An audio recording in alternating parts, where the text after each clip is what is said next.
Hello everyone. Episode 3 की शुरुआत होती है और अपनी फीमेल लीड हांजिन बच्चे को लेके अपनी बहन के घर पे आ जाती है। और वो जैसे ही घर पे आती है तो बच्चा इधर रो रहा होता है, मम्मी मम्मी बोल के पूरे घर में घूम रहा होता है। और वो घर को देखती है जो कि पूरी तरह से सुनसान होता है। और इधर बेबी अपने खिलौने के पास चला जाता है। हांजिन अपनी फीमेल लीड उस रूम में जाती है जो उसकी बहन उसके लिए डिजाइन किया था और देखती है कि बुक्स के अंदर लिखा होता है आई एम सॉरी उजू। और इधर उसे रोना आ रहा होता है। फ्लैशबैक में दिखाया जाता है कि तुम मुझे अपने वर्डन की तरह समझती हो, तुम्हारा ऑलरेडी बेटा है, उसको संभालो ना, तुम मेरे लिए क्यों जगह बना रहे हो इस घर में। मैं इस घर में कभी मूव नहीं करूँगी, तो प्लीज़ मुझे अकेला छोड़ दो। और इधर हांजिन को सब याद आ रहा होता है। तभी उसका फ़ोन बजता है और नोटिफिकेशन आता है कि उसका सिलेक्शन हो गया है बीएस फूड में, बस इंटरव्यू क्लियर करना है। और वो कहती है काश ये कुछ दिन पहले आ गया होता तो मेरी और मेरी बहन की लड़ाई नहीं होती और मैंने वो सब नहीं बोला होता जो मैंने मीन भी नहीं करती थी। और उससे याद आता है कि बचपन में भी उसने पूछा था क्या मैं तुम्हारे ऊपर बर्डन हूँ। हांजिन अपनी बड़ी बहन से कहती है तुमने पूरी जिंदगी मेरा ख्याल रखा है, अब मैं तुम्हारा ख्याल रखूंगी, तुम जो भी करना चाहो करो। तो उसकी बहन कहती है तुम इतनी बड़ी कब हो गई, सच में अब मैं तुम्हारी मॉम और डैड हूँ, मैं तुम्हारी केयर करूँगी। मैं तुम्हें बेस्ट नहीं दे सकती बट मैं प्रॉमिस करती हूँ अपना बेस्ट दूंगी। तुम अपने फ्रेंड्स को बुला लो, जिससे बुलाना है मैं सबको ट्रीट करूँगी, तुम्हें जो गिफ्ट देना है देंगे, तुम जिससे शादी करना चाहती हो कर लो, तुम्हारा हर खर्चा मैं उठाऊंगी। और इधर हांजिन प्रेजेंट में उसी रूम में रो रही होती है और बोलती है I am sorry, I am really really sorry. तभी बेबी उजू रोते हुए आता है और उसे हक कर लेता है और वो भी जोर जोर से मम मम बोल के रोता है। इधर तेंग अपने फ्रेंड के पास आता है तो उसका फ्रेंड कहता है तुम वहाँ सोजू को लेके कैसे आए हो। तो वो बोलता है बस ऐसे ही, मैं हैप्पी था, मुझे क्लियरेंस मिल गया है, मैं मूव नहीं करने वाला हूँ, बस थोड़ा रेनोवेशन बाकी है और मेरी खुद की जगह होगी। फ्रेंड बोलता है तुम लास्ट टाइम भी सोजू को तब लाए थे जब तुम अपने भाई से मिले थे, तो बता क्या हुआ। तो वो बोलता है बस इस बार मैं फ्यूनरल से आ रहा हूँ, मैं वहाँ खड़ा था और सब मेरे भाई की तारीफ कर रहे थे पर मैं उसे तो नहीं जानता, सब रो रहे थे पर मेरी आंखों में थोड़ा सा भी आंसू नहीं था। मुझे तो फ्यूनरल के दिन पता लगा कि उसका एक बेबी भी है और उन्होंने मुझसे पूछा कि क्या मैं उसे रेज करूँगा। वो एक्सपेक्ट करते हैं कि मैं वो बर्डन उठाऊं। मैंने कभी किसी की केयर नहीं करी, मैं बचपन से अकेला था। पर एक चीज़ मुझे डिस्टर्ब कर रही है कि उसने लास्ट टाइम मुझे कॉल किया था पर मैंने पिक नहीं किया और मैसेज आया था कि वो कुछ इम्पोर्टेंट बताना चाहता है। मैं सोच रहा हूँ ऐसा क्या था। और वो बोलता है आई हेट रनिंग। और इधर घर की हालत दिखाई जाती है जहाँ हर तरफ टॉयज बिखरे हुए होते हैं, बेबी फूड सब जगह पर पड़ा होता है। हांजिन इंटरव्यू की प्रिपरेशन कर रही होती है, साथ में बेबी के लिए खाना भी बना रही होती है और वो बेबी के लिए अलग अलग रेसिपीज भी सीख रही होती है और बीएस फूड के लिए भी, क्योंकि वहाँ वो फूड प्रोडक्ट डेवलप करेगी। और उच्चू को खाना खिलाती है पर वो मना कर देता है तो वो रिक्वेस्ट करती है, फिर वो मान जाता है और वो खुश हो जाती है। फिर दूसरा बाइट देती है तो वो थूक देता है। तभी उसकी बेस्ट फ्रेंड सायन आ जाती है और उससे हक करने जाती है पर तेज में अटक जाती है और बोलती है घर की क्या हालत है और तुम दोनों इतने गंदे लग रहे हो। वो कहती है मुझे बताओ क्या करना है, मैं हेल्प करूँगी, मैं बटन्स प्रेस करने में अच्छी हूँ। और इधर दिखाया जाता है कि वो बेबी को शैम्पू कर रही होती है और बेबी टब में नहा रहा होता है और बताया जाता है कि सायन भी पीएस फूड में काम करती है। वो बोलती है मैं इनसाइड निकलवाती हूँ। तो हांजिन बोलती है हाँ, फिर मैं इसे एफोर्ड कर पाऊंगी और इसे अच्छे से रेज कर पाऊंगी, मुझे उज्जू के लिए सब कुछ करना होगा। इधर हांजिन बोलती है कि इंटरव्यू के दिन इसका क्या करूंगी।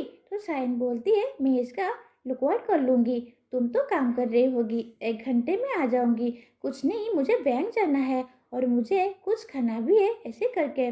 और इधर अचानक बदबू आती है और बेबी वहीं पे पट्टी कर देता है और दोनों थक के काउच के ऊपर बैठ जाते हैं और काउच पे भी टॉयज भी पड़े होते हैं। और सायन बोलती है तुम सब कैसे मैनेज करोगी, मैं तो इतनी देर में ही थक गई। ये बच्चे दूर से एडोरेबल लगते हैं पर 24/7 इनकी एनर्जी मैच नहीं कर सकते, तुम ये सब कर लोगी? कि हांजिन बोलती है, हाँ मेरे पास कोई ऑप्शन भी नहीं है, बस एक बार ये हाथ वाला फ्रैक्चर ठीक हो जाए। सायन बोलती है, अभी तक उस बंदे ने कॉल नहीं किया जिसने तुम्हारा हाथ फ्रैक्चर कराया?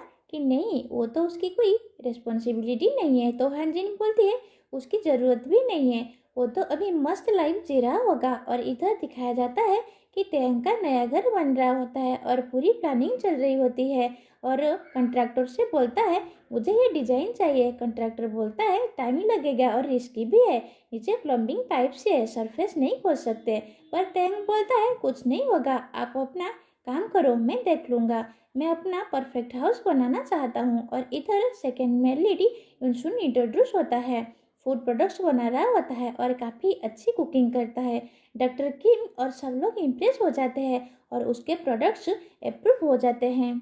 और वो अपने फोरआर्म्स भी दिखा रहा होता है और कैजन बोलता है, आपको फोरआर्म्स दिखाने की क्या ज़रूरत थी? पर वो कहता है, फूड और फोरआर्म्स से ही काम हो गया। उन्होंने डॉक्यूमेंट्स भी नहीं देखे और कहते हैं, वाओ आप जीनियस हो, आपने इतनी जल्दी प्रोडक्ट अप्रूव करा लिया। और इधर बताया जाता है कि आज नए रिक्रूट्स आने वाले हैं और यूचुंग लिस्ट में हांजिन का नाम देखता है और लगता है दोनों की कोई पास्ट हिस्ट्री है, शायद दोनों ने पहले डेट किया होगा। और वो उसकी फोटो देख के स्माइल करता है। इधर मेल लेडी काफ़ी हैप्पी होता है और अपने नए घर के लिए फर्नीचर ऑर्डर करता है। और आज इंटरव्यू का दिन होता है। हांजिन रेडी हो रही होती है और बोलती है, आज मुझे जॉब मिल गई तो मैं तुम्हें नया नया खाना खिलाऊंगी और मेरे पास पैसे भी होंगे। तभी सायन का कॉल आता है कि मुझे भूषण भेज रहे हैं, मैं नहीं आ पाऊंगी, मेरा बस पागल हो गया है, अगर तुम बोलो तो मैं जब क्विट कर दूं या मॉम को बोलूं। पर हांजिन बोलती है, नहीं तुम अपनी ट्रिप पे फोकस करो, मैं कुछ मैनेज कर लूँगी। फिर वो बेबी के लिए किसी को ढूंढने की कोशिश करती है पर सब मना कर देते हैं। कोई इनलॉज के घर आ रहा है तो कोई बिजी है, कोई डेट कर रहा है और वो काफ़ी सैड हो जाती है। अब वो इंटरव्यू के लिए टाइम भी कम है, क्या करूँ, मुझे तुम्हारे साथ कुछ डिस्कस करना है। मैं उज्जू को बेबी को गिव अप कर रही हूँ। क्या, ऐसे कैसे कर सकती हो?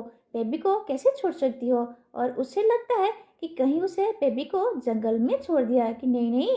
और इधर वो फटाफट अपने बड़े भाई के घर पे आ जाता है और इधर हांजिन बोलती है, सिर्फ 3 घंटे की बात है। कि तुम क्या बोल रही हो? तुम चाहती हो कि मैं किड की देखभाल करूं, केयर टेकर बन जाऊं जब तुम इंटरव्यू दे रही हो? हाँ मैंने सब ट्राई किया बट ये सिचुएशन हैंडल ही नहीं हो रही है। तुम तो बेस्ट हो ना, तुम इतने रेस्पॉन्सिबल हो, तुम और उज्जू की केमिस्ट्री कितनी अच्छी है। तेंग बोलता है, केमिस्ट्री, हम दोनों डिजास्टर है। तभी उज्जू आता है और उसका पेन पकड़ लेता है और तेंग बोलता है, गेट अप, मेरी पेन छोड़ो।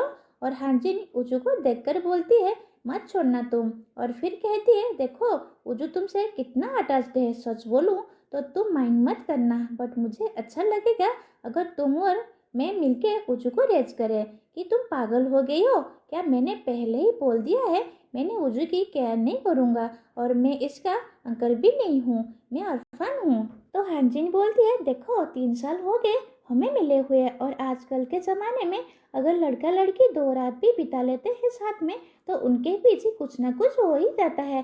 तुम क्या बोल रही हो कि देखो मेरे हाथ की ये कंडीशन किसकी वजह से है? तुम्हारी वजह से। मैं उज्जू का इतना ख्याल रख रही हूँ, वो भी एक हाथ से, और तुम्हारे पास दोनों हाथ होते हुए भी तुम हेल्प नहीं कर रहे हो। और मैंने सुना है इस जॉब के काफ़ी अमेजिंग पार्ट्स है, अगर मैंने इंटरव्यू मिस कर दिया तो उज्जू के फ्यूचर का क्या होगा? और इधर तेंग देखता है कि चारों तरफ सामान बिखरा हुआ होता है, टॉयज भी, खाना भी, क्योंकि उसको ओसीडी है और उसे सब क्लीन पसंद है। और हांजिन फेंक आंसू रो रही होती है, मेरे उज्जू के फ्यूचर का क्या होगा, क्या करूँ मैं? तेंग देख लेता है कि ये फेंक रो रही है। पहले वो इमोशनल हो रहा होता है, फिर बोलता है, तुम ही रेस करो, इससे तुम्हारे और इसके और मेरे बीच कोई रिलेशन नहीं है। और वो जाने लगता है। तभी हांजिन बीच में आके बोलती है, हम ब्लड से रिलेटेड है। कैसे रिलेटेड है? उजू से रिलेटेड है, और वैसे भी हमने एक दूसरे को क्या स्ट्रिप होते हुए देखा है। वो बोलता है, क्या बोल रही हो तुम, ये सब कब हुआ? एंड इसी के साथ आज की एपिसोड यहीं पर खत्म होता है।